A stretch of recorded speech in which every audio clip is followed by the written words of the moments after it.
Hi, Trains Nation. Welcome to Video Newswire. I'm Steve Sweeney with Brian Schmidt and David Lassen. We're here to talk about the Newswire stories of the week, maybe a little bit about the week before and the week to come. So the first thing we wanted to talk about today is your favorite Newswire stories. I'll go to David first. I would think one for me would have to be the fact that during this year's version of Snowmageddon, Amtrak actually managed to keep running on the Northeast Corridor when everything else was shut down. I mean, yeah, it was a limited schedule, right, but still they were out there when nobody else could move, which, you know, I just think shows why we still need passenger trains. Exactly. And if I remember correctly, they still had 5 trains going on Saturday. And Bob Johnston said that they were actually improving time as the day went on. I think the last train of the day was only 6 minutes late. They got from 2 hours late to 6 minutes late. So yeah, obviously keeping things moving was a pretty impressive effort. That is pretty impressive.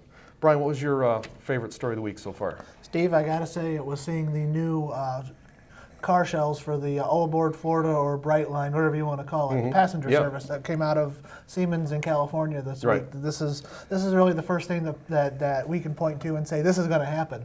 A lot of people have thought this was just like a pump and dump scheme for the stock, and at first, and of course they're serious about doing this. Well, we knew that all along, but this is something that we can point to say there's going to be a new passenger railroad coming very soon. That's right. And, by 2017. By the end of 2017, yes. Right. Yes. Well, that's interesting. So I got to ask you this question: are you more interested in flying to Orlando for the cheap rates and then taking the train down to Miami, or do you want to fly into Miami to avoid the Mickey Mouse crowd, and then just take the train north and do a round trip for your miles? I'll see where.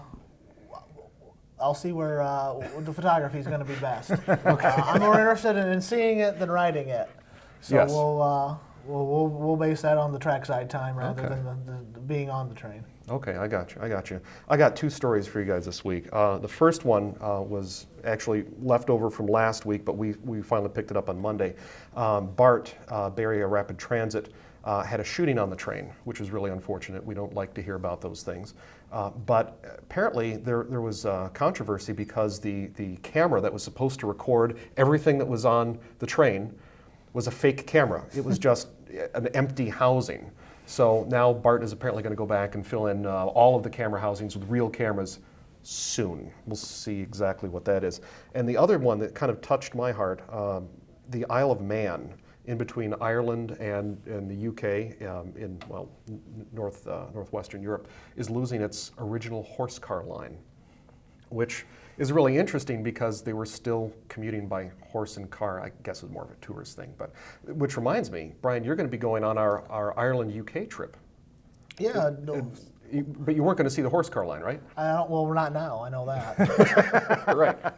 Yeah. Yeah, we're going for the Trains magazine with special interest tours. The last 3 weeks in May, give or take.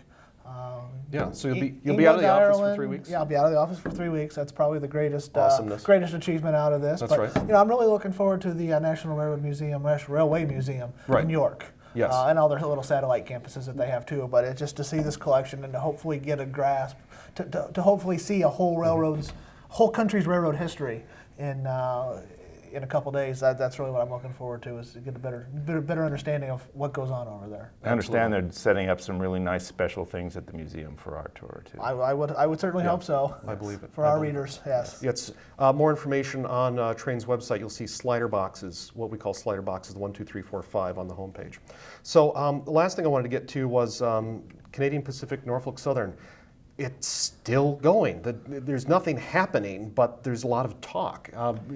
David, you heard some of this week. Well, the thing that's almost gotten amusing to me, maybe comical, is that anytime anybody says anything about it now that isn't totally in favor of CP taking over, CP has to issue a statement or a white paper or something refuting it. I think if I went and had a blog post on the Train's website that said, CP has ugly locomotives, they would have a statement within 30 minutes that said, no, they aren't, and they help our operating ratio in this fashion. And they clear Chicago congestion. If they said they had dirty locomotives, maybe it would help them to get them clean. I think that's part of their operating ratio. Yeah, that's definitely is part of the operating ratio. Brian, did you have any thoughts on that so far? Let's take a few weeks break from CPNS for a while. Let's hope that it dies down just a little bit so we can report on all the other great things that are out there that need our attention to. I couldn't agree with you more. So you can read about the stories we've just talked about and plenty more on Trains Newswire and the Trains Magazine website, trn.trains.com. For everyone at Trains Magazine, have a fantastic weekend.